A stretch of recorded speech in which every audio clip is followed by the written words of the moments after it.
Suscríbete a nuestro canal Telecentro HN y activa las notificaciones.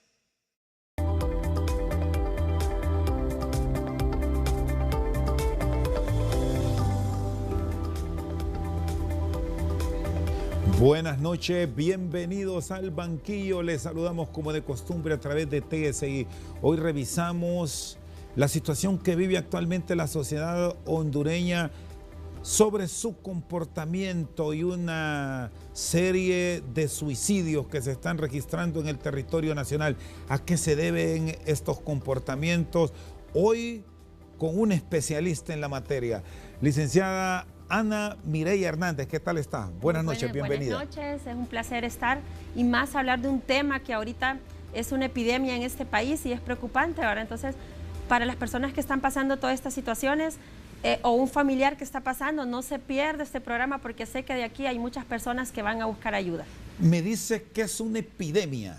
¿Por qué lo consideran epidemia, licenciada Hernández? Porque a raíz de enero a esta fecha ya van 60 suicidios en el país. Entonces sí, es una cifra alarmante. Cuando comparación con los otros años, pues no se había incrementado, tal vez solo habíamos tenido 200, pero intentos suicidas no se había llegado que en casi 2 meses esté pasando 200 personas que han llegado a término a suicidarse. Me está diciendo que son 60 y todavía estamos finalizando el mes de febrero, o sea, es un caso diario de muerte. Prácticamente está entrando un caso diario y estas personas que hemos visto que se han suicidado son las que solo hemos visto en las noticias que se han suicidado en su casa.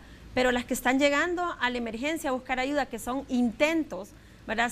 Llevamos 33 casos hasta ahorita. Entonces sí es alarmante las cifras. ¿Quiénes son los que están entrando más en esta práctica? Que les ha tocado atender, debemos decir, a nivel del sistema sanitario público. Sí, lo que pasa es que en estas cifras y valoramos que las mujeres, ¿verdad?, son las que más toman esta decisión de los intentos suicidas. Pero quienes más, los 3 veces más que ya llegan a término son los varones, como que a veces como las mujeres nos dicen, somos como, solo hacemos para llamar la atención, pero los varones cuando toman una decisión lo hacen a término, pues normalmente, o sea, las cifras son más mujeres, pero los que han muerto son más hombres. ¿En dónde se está presentando este comportamiento a nivel de edades o segmentos de la sociedad hondureña? Están entre las edades entre 18 a 45 años y el departamento que llevábamos, bueno, el año pasado el departamento que más hubieron intentos de suicidio fue Francisco Morazán, siguiéndole Intibucá, Comayagua y El Paraíso. Me llama la atención, bueno, de Francisco Morazán, se sabe, es el departamento que con la capital de la República tiene la mayor cantidad de habitantes, pero Intibucá no es el caso. ¿Qué descubrieron en el estudio ustedes como profesionales? ¿Por qué estos casos en Intibucá? Fíjese que sí nos llamó mucho la atención porque decíamos de Intibucá, y lo que más nos llamó la atención de los casos de Intibucá es que las personas que hayan ingresado al hospital escuela han intentado suicidarse con el herbicida Gramazone. Entonces me imagino que son esas personas que del campo, ¿verdad?, que tienen acceso a manejar el Gramazone, entonces son las que están como más vulnerables, porque sí, todas las personas que entraron de ahí intentaron envenenarse con ese, y fallecieron, ¿verdad? Porque ya una vez que sabe que usted ingiere Gramazone, sabe que no hay vuelta atrás.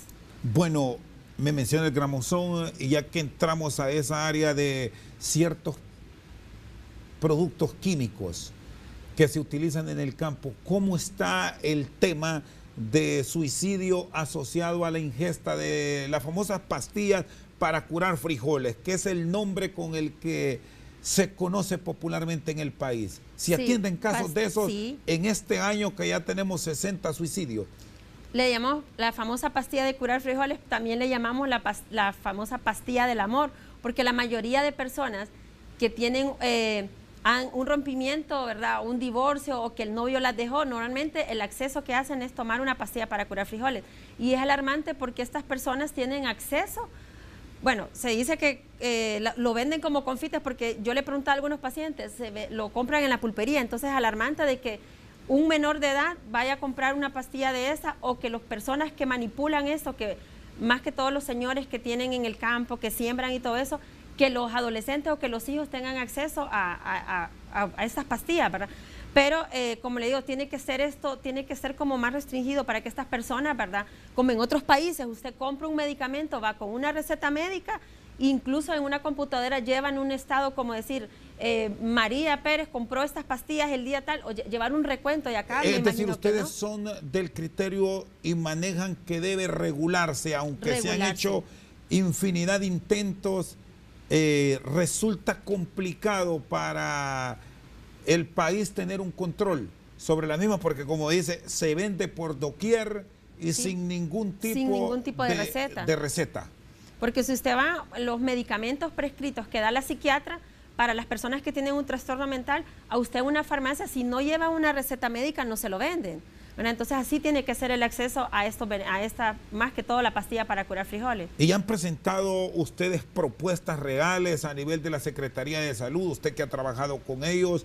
Si consideramos que con frecuencia escuchamos que gran parte de los suicidios obedecen a tomar este tipo de medicamentos que, como el caso de las pastillas para curar frijoles, resultan letales. No hemos, así como tal, hecho una propuesta, ¿verdad? No hemos hecho ningún estudio. Normalmente lo hemos hecho interno con las colegas del Hospital Escuela, pero así hacer una propuesta para el ministerio no hemos hecho, pero sí, ya que usted lo mencionó, puede ser un proyecto para las futuras estudiantes que están haciendo práctica en el hospital para valorar y presentar un proyecto de estos. ¿Qué cantidad de atenciones han venido registrando? Ya hablamos de ese segmento que es el más vulnerable que registran en este año 2019, donde los índices se han disparado. Cuando llegan al tratamiento con ustedes los especialistas, ¿qué refieren esos intentos de? Los intentos de suicidio, bueno, la mayoría de las personas que llegan a pedir auxilio ahora, porque cuando hay un intento de suicidio, es como que la persona esté diciendo, me voy a suicidar, necesito ayuda.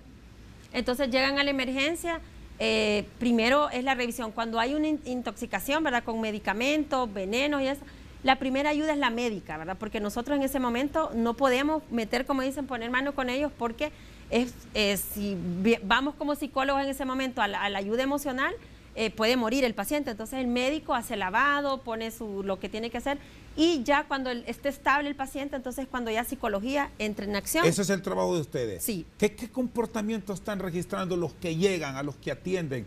¿Por qué este inusual dato que tenemos en el 2019? La mayoría de estos pacientes, en las mujeres, están viviendo lo que es violencia doméstica. Normalmente siempre un paciente que hace un intento suicida tiene una enfermedad mental, una depresión mayor.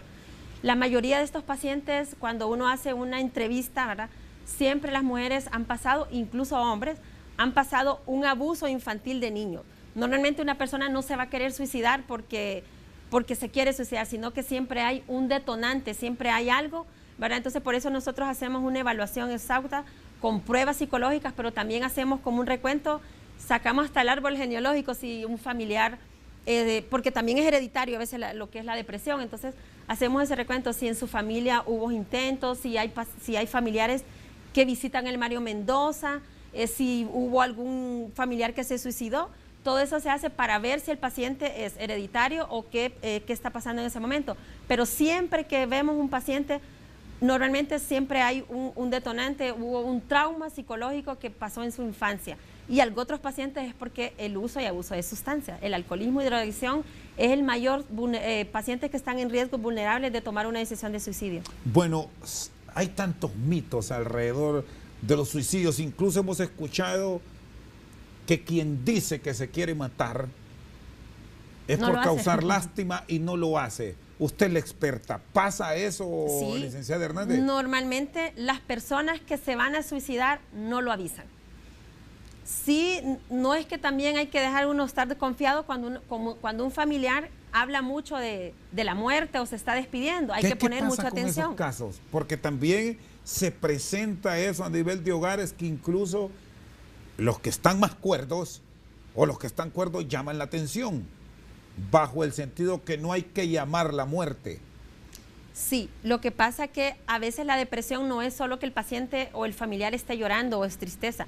La depresión también, hay unas personas que pueden estar con una sonrisa, no hay síntomas, Si usted ve algunos pacientes que se han suicidado, que han dicho en los medios, o los familiares, pero si ayer estuve en una reunión y él estaba muy alegre y estaba feliz, pero en el fondo esa felicidad y eso tenía algo por dentro, como las personas que no hablan y todas esas emociones se las reprimen.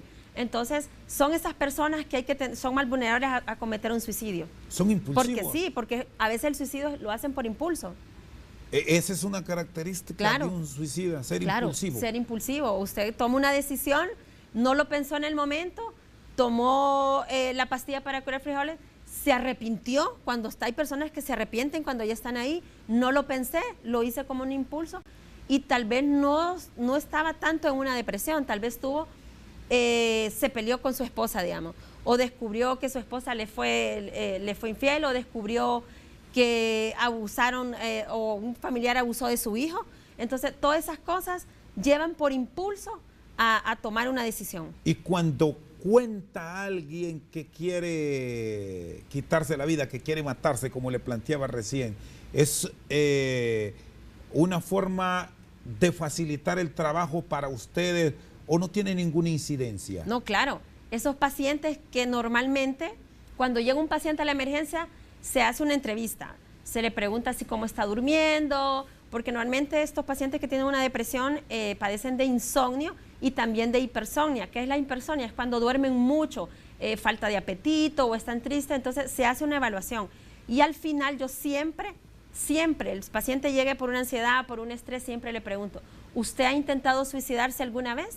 Y me dice, fíjese que ayer intenté suicidarme o lo estoy pensando suicidar. Entonces esos pacientes inmediatamente se pasan a psiquiatría o se mandan al Hospital Mario Mendoza porque esos pacientes necesitan ser evaluados para una hospitalización. ¿Cuál es el método más frecuente con el cual se están quitando la vida en los datos estadísticos que alarman de este 2019, licenciada Hernández? La pastilla para curar frijoles y el gramosón, ¿verdad? Porque ahorita no hemos tenido pacientes, bueno, hubo un niño hay 2 niños que se ahorcaron, pero de ahí la letal es lo que es la pastilla para curar frijoles y el famoso gramosón.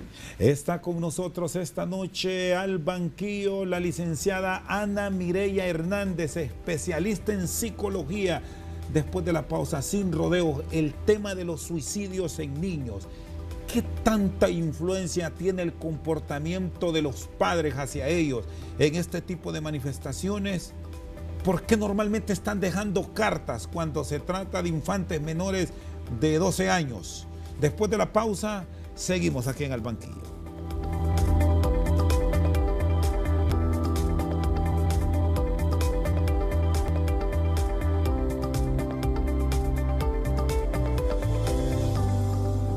Sigue con nosotros esta noche al banquillo la psicóloga Ana Mireya Hernández. El tema de los niños. Hay mucho suicidio en comparación con otros años y llama poderosamente la atención los casos del norte del país, donde los menores se han quitado la vida y han dejado notas. ¿Es común esto? Cuando usted ve que los adultos no siempre dejan una nota, sí llama la atención que los niños sí dejan una nota. Siento que lo hacen como para que los padres queden con una culpa, porque normalmente son niños que se han suicidado y han dejado nota. Tuve un caso de un niño que la mamá lo maltrataba emocional y físicamente, ¿verdad? Porque normalmente cuando es madre soltera y es que no tienen apoyo de los papás, y se embarazan a temprana edad, no hay una madurez. Entonces estas mamás, el esposo no se hizo cargo y ¿qué pasa? Lo más fácil es descargar esa ira contra su hijo y decirle, si no mejor no hubieras nacido, o hubiera tenido un rollo de alambre, a veces como palabras muy groseras, y los niños toman una decisión. Cuando hay violencia doméstica en una casa, cuando hay desintegración familiar, cuando hay emigración de los padres, ¿verdad? Todo eso, hay niños que toman esa decisión de quitarse la vida, y más cuando los padres son, como le digo, con este carácter que hay un maltrato físico y psicológico. El tema del bullying que tanto se habla a nivel de las relaciones que tienen en centros educativos y hasta en reuniones particulares los menores.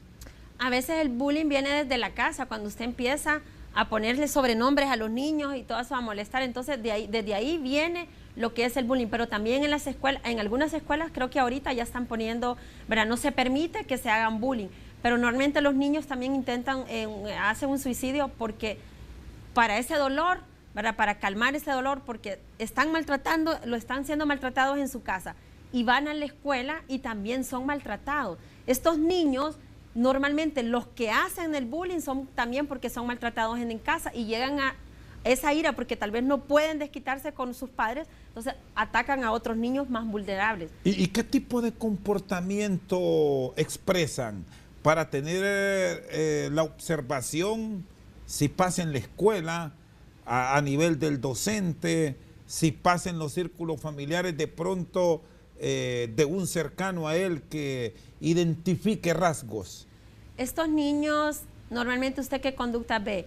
Agresividad es una de las principales. El niño se vuelve agresivo. Bajo rendimiento escolar.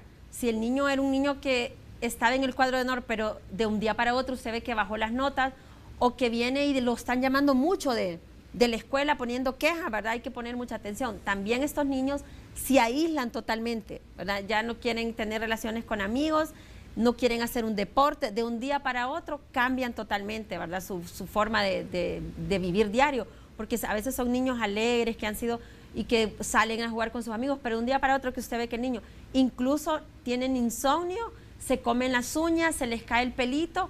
Todos esos son síntomas de que el niño algo está pasando. Incluso hay niños que están viviendo un abuso sexual por parte de un familiar, un vecino, e incluso en las escuelas, y también transmiten eso. Se hacen pipí en la noche en la cama. ¿Hay casos de agresividad que se muestran también?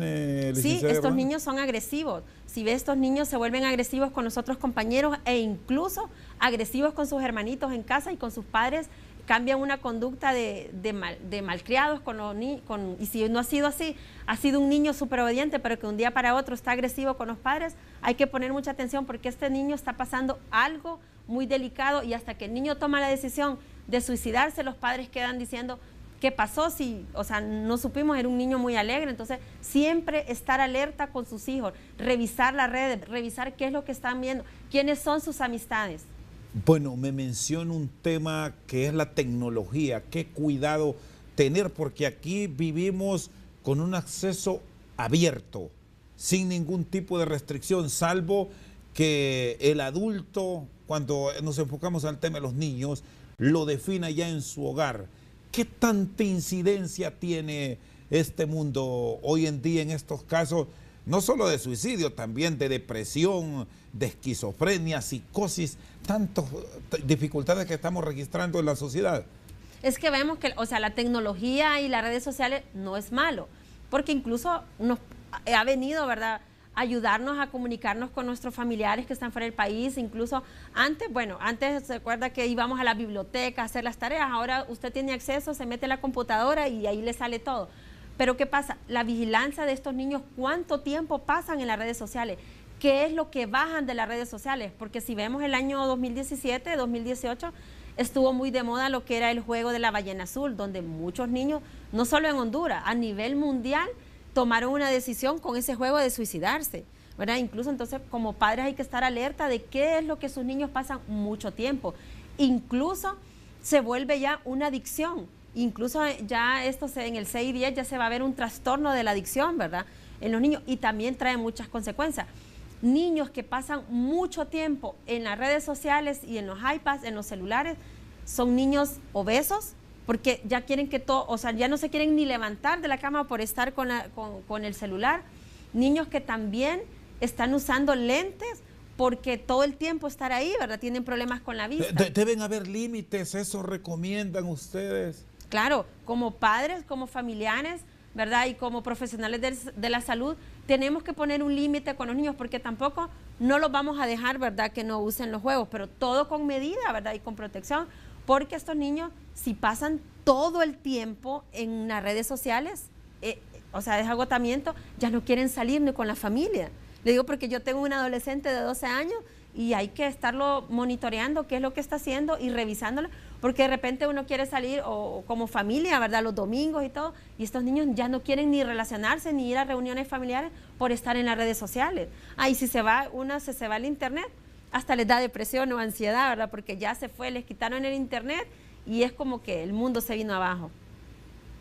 ¿Qué tiempo recomiendan que estén conectados en ese mundo? Normalmente los niños vienen de la escuela y hagan sus tareas, descansen un poco. Lo más que los niños pueden estar son 2 horas, 3 horas.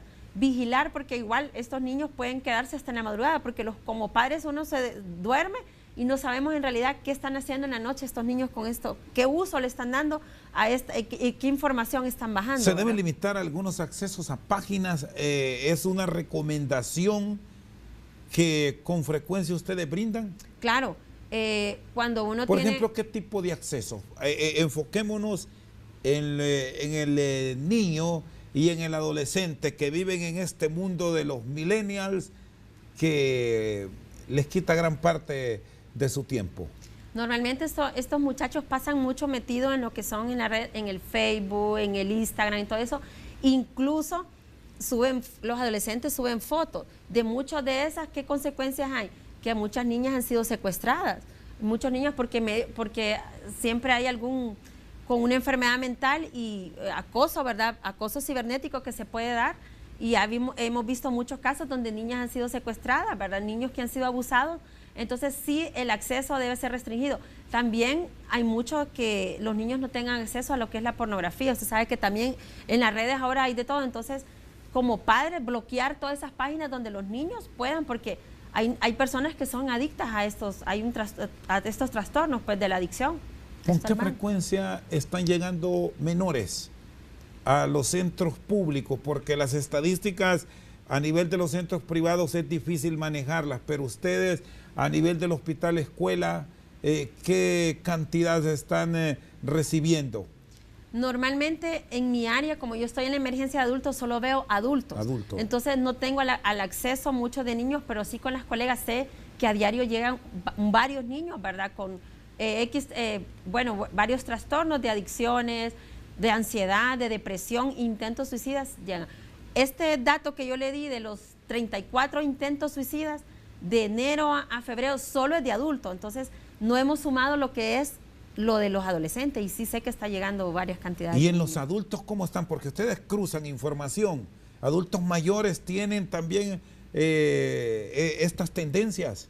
Es un buen punto porque sí me llamó la atención de los casos que hemos tenido que me han llegado como 5 casos de adultos mayores con intentos suicidas, donde hubo un caso de un señor de 80 años que se suicidó, que sí, él murió, pero normalmente con los que han quedado, ¿verdad? Se hace la entrevista y llama mucho la atención porque ellos dicen que están jubilados, que ya no tienen un trabajo y que van a ser una carga para su familia, para sus hijos.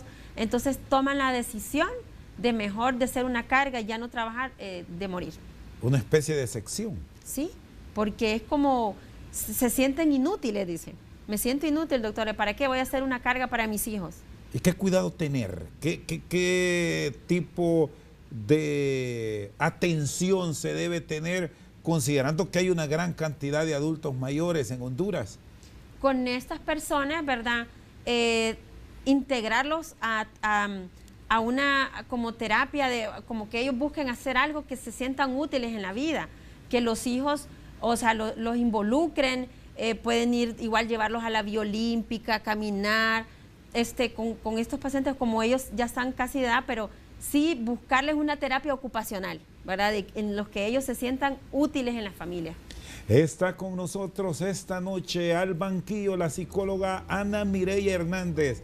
Sin casaca después de la pausa. En sus años de experiencia, la han agredido, le ha tocado pedir apoyo, quizás auxilio porque su vida está en peligro cuando trata a personas con estas tendencias suicidas. Después de la pausa, seguimos aquí en Al Banquillo.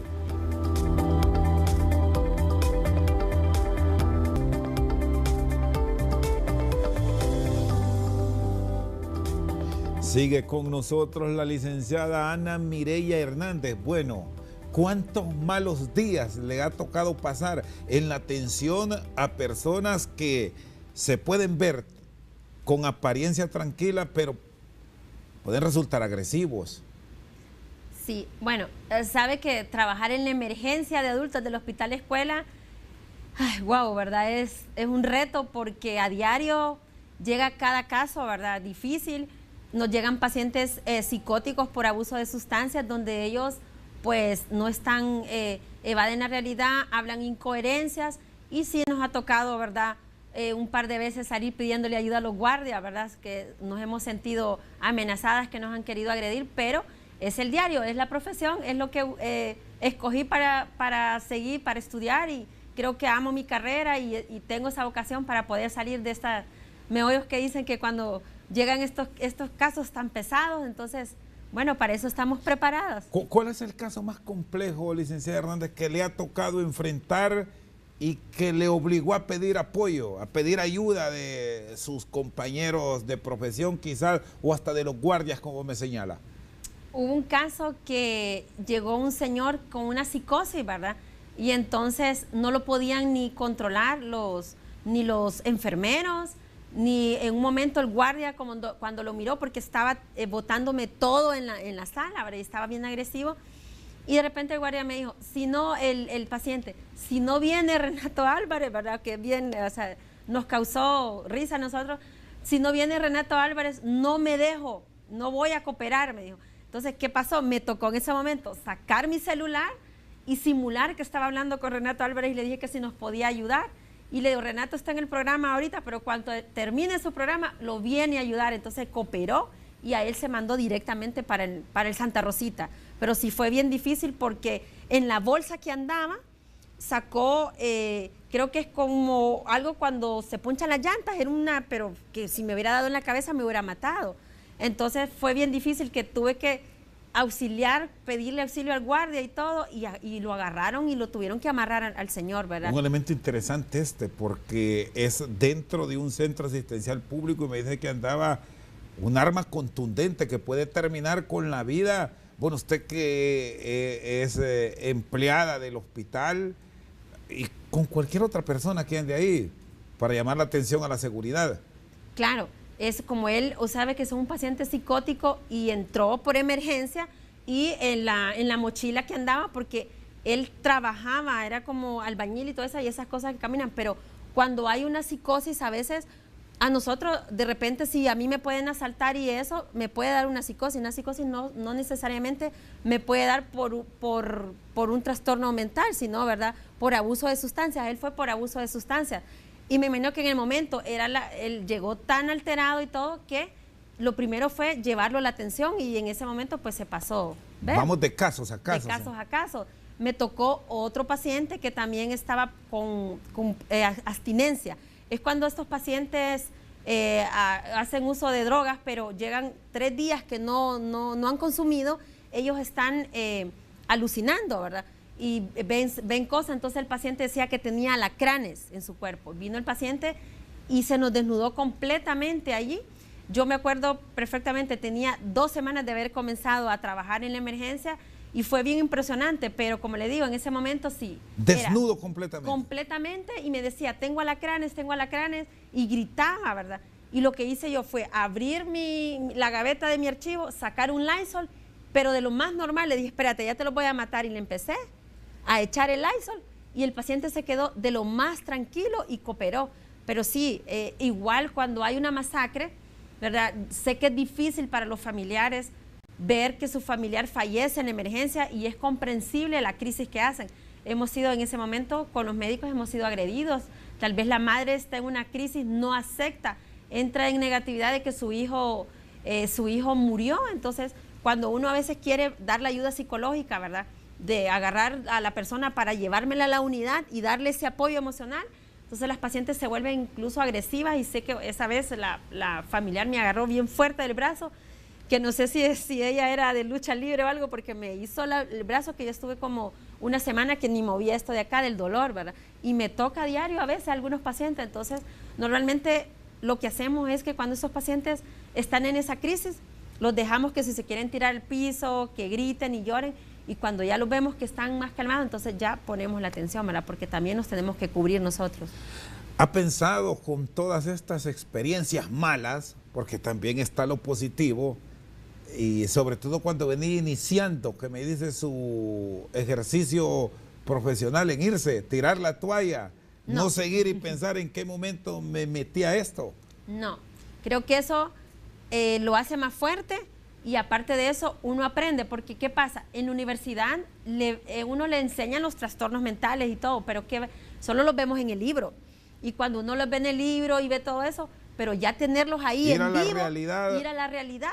Por eso todos los estudiantes que hacen mi práctica de la universidad, en la unidad, sé que salen muy preparados y casi la mayoría de ellos ya salen hasta incluso con trabajo, porque ya vieron todos los trastornos, ¿verdad? Ya salen, ya tienen como, nadie los va a engañar, pues en ese aspecto, ¿verdad? Uno conoce ya todos los trastornos.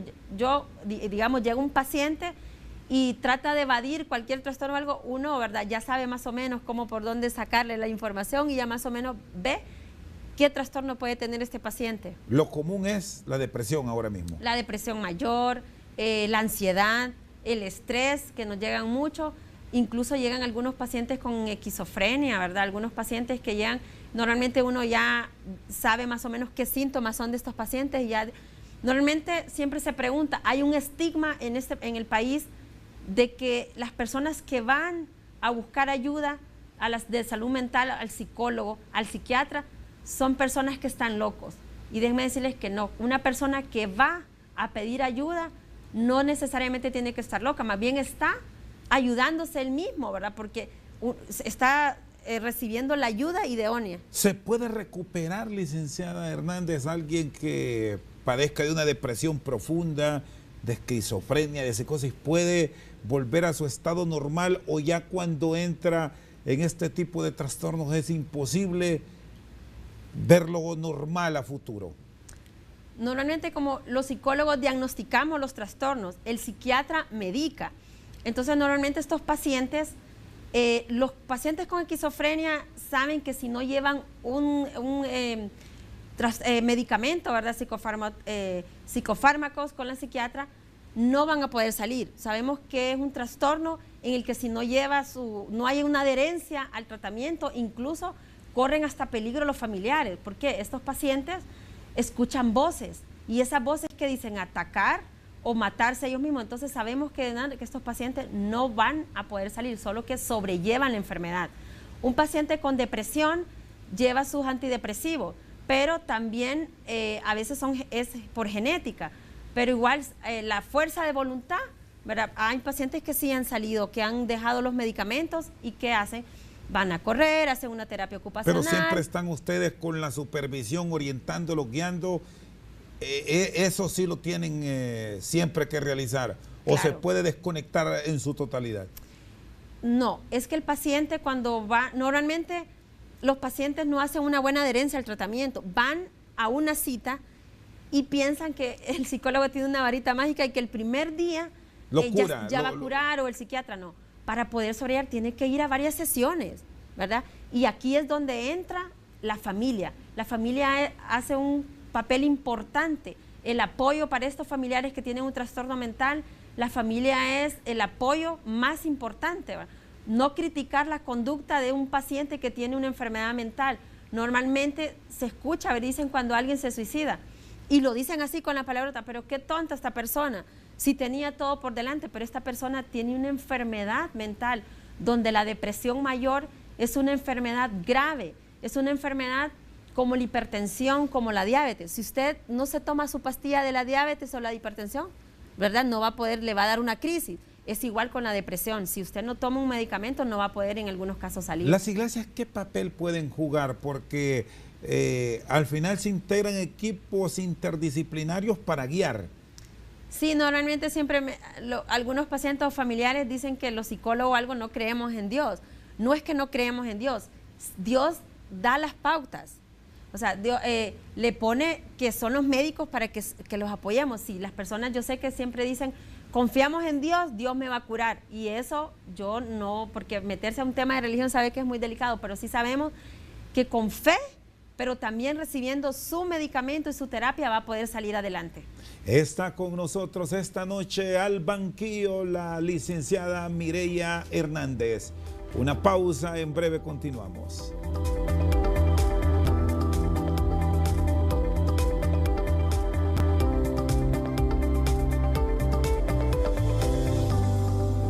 Sigue con nosotros la licenciada Ana Mireya Hernández. ¿Cómo estamos a nivel de país con relación a las naciones vecinas? En la región centroamericana tenemos aquí los espacios adecuados para las atenciones, para guiar, para tratar de orientar a esa persona con estas tendencias, licenciada Hernández. Sabemos que a diario nos llega mucho paciente, ¿verdad?, con trastornos, con problemas de salud mental. Es muy alarmante la cifra, ¿verdad?, porque normalmente nosotros en el hospital escuela nos dan una hoja que se llama ATA, donde nosotros tenemos que llenar los pacientes que vemos. Normalmente esa hoja trae un espacio para 20 pacientes, que es la hoja que uno llena. Nosotros en la unidad de intervención en crisis hay días que llenamos 5 hojas, ¿verdad? Vemos 60 pacientes, pero esos pacientes que van ahí, siempre hay un espacio, porque como en la unidad de intervención en crisis la atención es inmediata. Entonces, estos pacientes son los que nosotros les damos la preferencia y no les dejamos esas citas que le vamos a decir al paciente, venga dentro de 3 meses, porque sabemos que es una atención inmediata. Incluso con la psiquiatra trabajamos en conjunto y sabemos que esos pacientes son los que tienen que ser atendidos inmediatamente. Si sabemos que ese día está muy saturado y no lo puede ver, el siguiente día ese paciente tiene que estar a las 7 de la mañana para ser atendido. Le damos prioridad. ¿Cuántos tienen ahí atendiendo? A nivel de psicólogos, ¿qué cantidad de profesionales la acompañan? En la unidad de intervención en crisis, la única psicóloga soy yo, pero en la universidad estamos trabajando, ¿verdad? El hospital escuela han hecho un convenio con la universidad para que nos lleguen practicantes de las diferentes universidades. Ahorita contamos en la unidad de intervención en crisis con 7 estudiantes. También por el hecho de que ha incrementado mucho lo que es los trastornos mentales, tenemos estudiantes rotando los fines de semana y tenemos estudiantes rotando hasta las 9 de la noche. Es decir, usted no descansa, tras uno va a otro. No, porque estamos supervisando a estos muchachos, ¿verdad? ¿Cuál es el día que le ha tocado más duro en estos últimos 2 meses? Que llegó la mayor cantidad de pacientes. Es que en la unidad casi todos los días, o sea, ahí es todos los días, porque nosotros atendemos no solo ahí en la unidad, también atendemos las interconsultas que los médicos nos hacen de piso, porque si hay un paciente en ortopedia que va a ser amputado, antes de que entre a quirófano, tiene que ser atendido por psicología. A un paciente que le han dado una noticia que tiene un cáncer, o un paciente que le han dicho que tiene una hipertensión, que no tiene una buena adherencia al tratamiento, porque hay pacientes que cuando le dicen que tiene una enfermedad de hipertensión o es diabético, en el momento entra en crisis. Entonces ahí estamos nosotros. Entonces, o sea, no le puedo decir qué día porque es todos los días, ¿verdad? Bueno, y a aquí, veces no nos queda chance ni de almorzar. Y a lo mejor la voy a comprometer, pero sí, entonces es urgente que contraten más profesionales para tener un trabajo más distribuido. Claro, y no solo, sino que esto, creo que el Colegio de Psicólogos ya ha hecho un llamado, ¿verdad?, para la prevención primaria, ¿verdad?, que en todas las escuelas y centros de salud tiene que haber un psicólogo de planta, porque hay muchos colegas que están graduándose y no tienen trabajo, pero está saliendo mucho estudiante de psicología de la universidad, de las diferentes universidades, y están sin trabajo. Y bueno, es un llamado, ¿verdad?, de que contraten a estas personas, que tiene que haber en todos los centros educativos para prevenir esto de los suicidios con los niños, tiene que haber un psicólogo de planta. Tarea que resulta de pronto, o se puede ver como titánica, si consideramos que el hospital de referencia tiene uno. En el caso suyo, en la unidad que trabaja. Okay, sí, pero dentro del hospital escuela somos 8 psicólogas. Somos 8 psicólogas, lo que pasa es que en diferente está la psicóloga de emergencia de niños, están las que están en la consulta externa, está la que ve las niñas, las adolescentes embarazadas, está la psicóloga que ve lo que son los pacientitos con Alzheimer.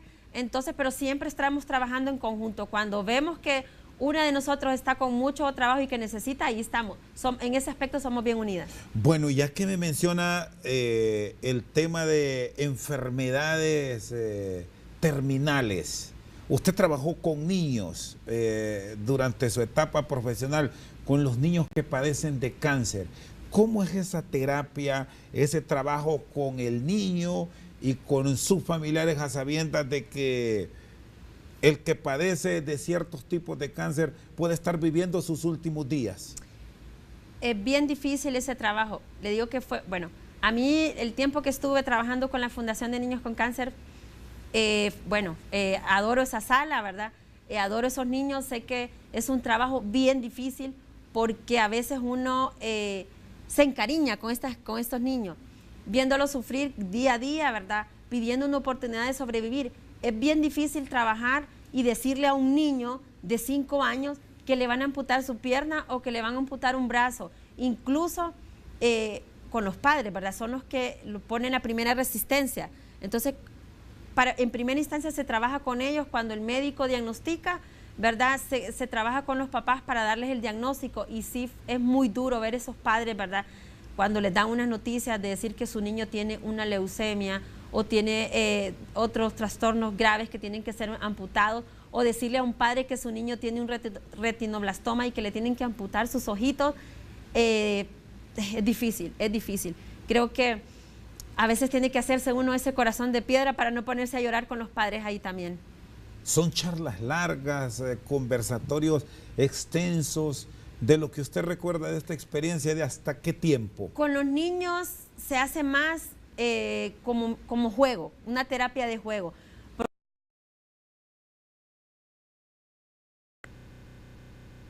No le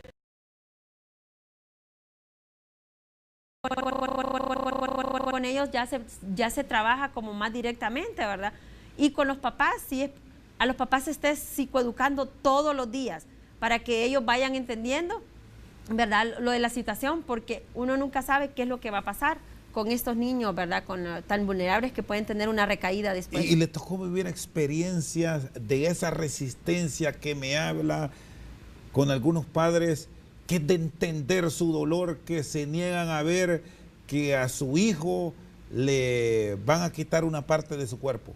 Sí, hay papás que en ese momento dice, la odiaba usted, me decían un papá, cuando me vino a dar la noticia de que le iban a amputar la pierna a mi hijo. Pero, como le digo, a veces los niños tienen una fortaleza, porque tal vez la mamá estaba en resistencia de que no querían que se amputara este niño, pero el niño decía, me decían, Lick, y con eso me voy a salvar, o con eso que vamos a tratar, o sea, vamos a tratar porque normalmente cuando hay un cáncer, ¿verdad?, en el hueso, se tiene que amputar inmediatamente, ¿verdad? Entonces el niño me decía, con eso me voy a salvar. Entonces le decía, mamá, yo quiero hacerme el tratamiento, y tal vez ya la mamá se miraba que el hijo estaba con esa fortaleza, entonces ellos también, porque es un trabajo en conjunto, es un apoyo. Estas mamás pasan en esa sala horas, meses, días y años ahí, ¿verdad?, tratando de salvar la vida de esos niños. Bueno, vimos lo negativo, pero también está la bendición de ver a un ser humano que se rescató de una enfermedad terminal y por esas cosas divinas se recuperó. ¿Vivió ya esas experiencias?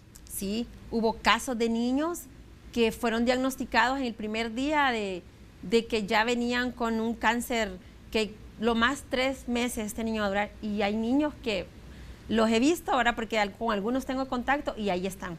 Y eso también, aparte del conjunto de médicos que son muy buenos en la fundación, la ayuda de Dios también, ¿verdad? Licenciada Hernández, le agradezco. Feliz noche. Gracias, gracias. Con nosotros esta noche al banquillo la psicóloga Ana Mireya Hernández. Por su sintonía, muchas gracias.